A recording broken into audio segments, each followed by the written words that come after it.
El paper publica o perece. ¿Qué es el paper? El paper es el escrito del proyecto de investigación. Cuando uno manda a un congreso un trabajo, generalmente habla de el paper. En los congresos dice el plazo de entrega de los papers es hasta tal fecha. O cuando se corrige tesis de doctorado, de magíster, se llaman paper, digamos, al trabajo que uno realiza. Y acá se publica o perece.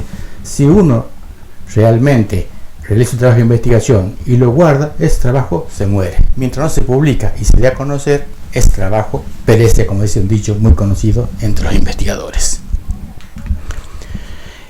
El paper, dice casi por definición, es un trabajo que está escrito en difícil, una curiosa lengua, dice, técnica de acceso a pocos iniciados. ¿Cuál es la razón de esto? Si uno lee un trabajo de investigación de un tema que no conoce o que conoce muy poco, le va a costar mucho entenderlo e interpretar lo que se está diciendo en ese trabajo. Pero ¿cuál es el objetivo? Tener un lenguaje muy preciso, digamos, en el desarrollo de ese trabajo para que se cumpla uno de los preceptos, digamos, de la ciencia, que si otra persona quiere hacer el mismo trabajo de investigación, va a llegar a los mismos resultados o muy parecidos, porque los datos que aparecen en este trabajo son precisos y tendría que usar, digamos, el mismo procedimiento y la misma forma de haberlo hecho. Esto es un trabajo, digamos, que es replicable porque da el mismo resultado o muy parecido que el anterior. Esa es, digamos, la función de que sea muy riguroso en el lenguaje. Esto que ven acá es un croquis, digamos, donde tenemos el proceso de investigación por un lado, el proceso de escritura por el otro y por último el formato científico, o sea, el proyecto. El proceso de investigación es lo que uno hace, digamos, como diseño para realizar un trabajo, digamos, de investigación, un tema que nos interesa. A partir de ahí viene el proceso de escritura, cómo voy a ir volcando, digamos, lo que voy haciendo en el paper o en ese texto.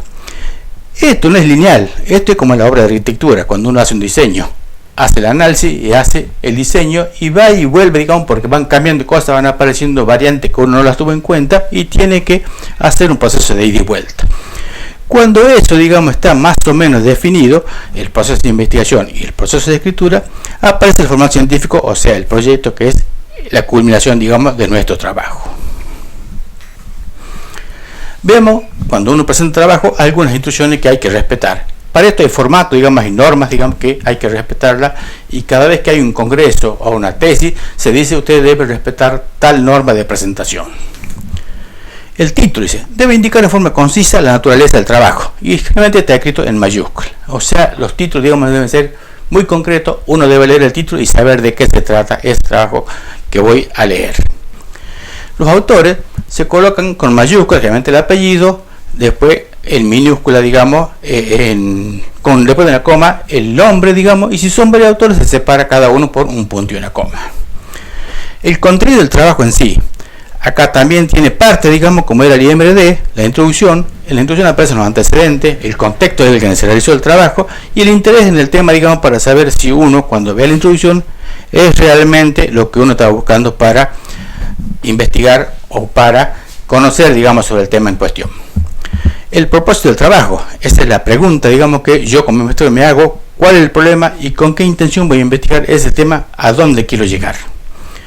Los materiales y métodos, que es la forma de recoger, que decíamos antes, de organizar y presentar y analizar los datos. Yo decía que voy a buscar datos estadísticos, por ejemplo, del tema, voy a realizar encuestas, voy a buscar toda la información que se hecha sobre el tema, lo que sería el marco teórico, y con eso voy a organizar, digamos, mi trabajo en base a todo lo que dispongo de datos. ¿El resultado qué sería? La información obtenida. Toda esa información obtenida en el punto anterior la tengo que procesar, digamos, como resultado. Son datos fríos, digamos, de los números que yo saco de acá. Y después aparecen las conclusiones donde sí voy a interpretar ese resultado que tengo acá. De acá voy a sacar conclusiones, voy a plantear interrogantes que puede quedar, digamos, para una futura investigación o realmente demostrar que lo que yo me suponía como resultado de este proyecto es correcto o no. De acá pueden aparecer recomendaciones, propuestas, soluciones, digamos, al problema que he planteado como final de este trabajo.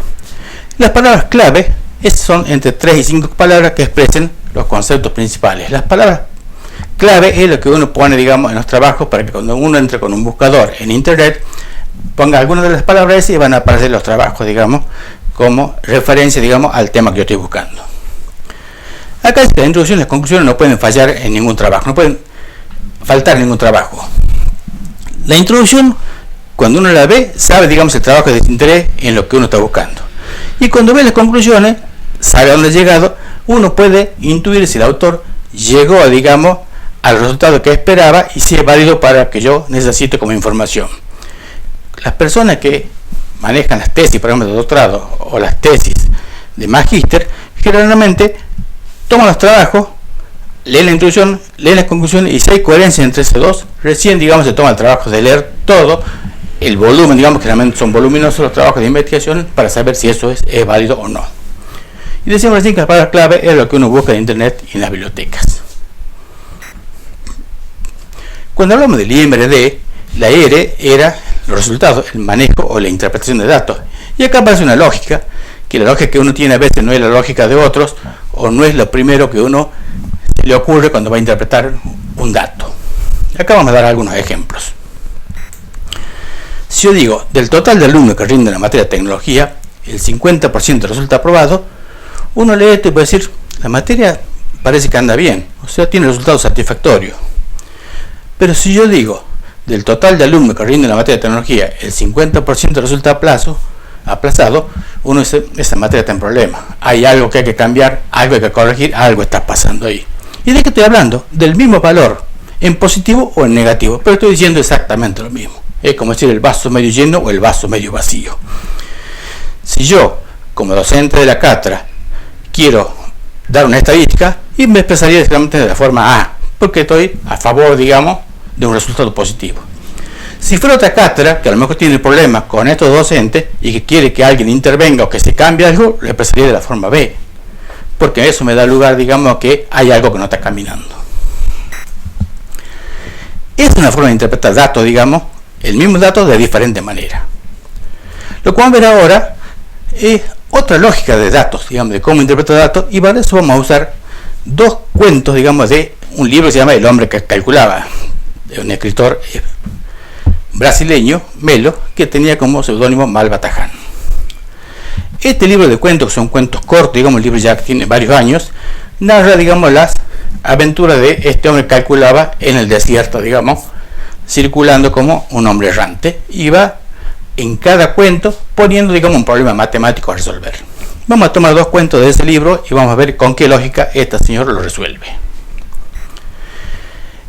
Ese hombre que calculaba iba caminando por el desierto, se encuentra con otra persona que iba en un camello, se ponen a conversar, entablan una mitad, los dos iban al mismo lugar, y este señor que iba en el camello le ofrece realizar el viaje juntos y compartir su camello. O sea que de ahí los dos van en el camello de este señor que encontró el hombre que calculaba.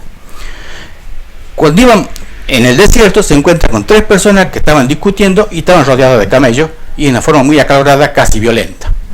Cuando se acercan, este señor que calculaba se ofrece a ayudarlo a ver cuál era el problema y en qué podía ayudarlo. Y le explican, digamos, cuál era el problema que tenían ellos. Eran tres hermanos. Habían recibido como herencia del padre 35 camellos y la forma en que tenían que repartirlos. El padre dijo que al mayor le tocaba la mitad de los camellos. Entonces decía, la mitad de 35 camellos son 17,5 camellos. Al del medio le tocaba un tercio de los camellos. Dividía 35 en 3 y le daba 11,6 camellos. Y al menor le tocaba un noveno del total. Dividía 35 en 9 y le tocaba 3,8 camellos. Y aquí en estos decimales de la división estaba el problema, digamos, de que no llegaban a ningún acuerdo. El señor que calculaba se ofrece a ayudarlo y le va a solucionar el problema. ¿Qué es lo que hace este señor? Dice, a los 35 camellos que tiene le vamos a agregar el camello de mi amigo. Ante la mirada atónita, por supuesto, del amigo, como diciendo, ¿qué tengo que ver yo con esto? Entonces ahora para repartir no son 35, sino que son 36 camellos. Y realiza de nuevo el reparto. Al mayor que le tocaba la mitad, dice, la mitad de 36 son 18 camellos. 18 camellos es más que los 17,5 que le tocaba antes. O sea que el mayor queda conforme con el reparto nuevo. Al del medio le tocaba la tercera parte, divide 36, en 3 le toca 12 camellos. Y antes le tocaba 11,6. O sea que le toca más, también está contento. Al menor que le tocaba un noveno, 36 dividido en 4, 36, perdón, dividido en 9 le toca 4 camellos. O sea que es más que los 3,8 camellos que le tocaba. Todos quedan contentos con el nuevo reparto porque todos salen ganando. Este señor que calculaba luego, ¿qué hace? Dice, el total del reparto entre los hijos son 18 camellos el más grande, 12 el del medio, 4 el más chico, son 34 camellos. Tengo 36, le devuelve el camello al amigo y se queda con un camello él para seguir su viaje. una lógica bastante particular para ese cálculo que acabamos de ver. Vamos al otro cuento. Este señor que seguía vagando por el desierto con su amigo se encuentra con otro errante que había sufrido el robo, digamos, en el desierto, lo habían dejado sin nada, apenas con el camello en el que circulaba. Y era un mercader, digamos, que tenía dinero, pero no tenía nada para comer y estaba lejos de la ciudad donde iba. Entonces se ofrecen a ayudarlo, viajar juntos y compartir su comida con el señor. Y ese señor dice: lo voy a recompensar cuando lleguemos a la ciudad y le voy a regalar monedas de oro. Entonces, ¿qué tenemos para comer?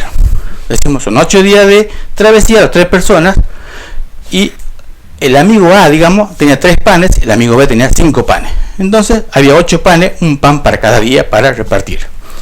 Entonces decía, cada pan lo cortamos en 3 partes y cada una come una porción por día. Con eso llegamos al lugar de destino. Cuando llegan al lugar de destino, este señor los recompensa, digamos, por la obra que habían hecho de bien estas 2 personas que viajaban junto con él.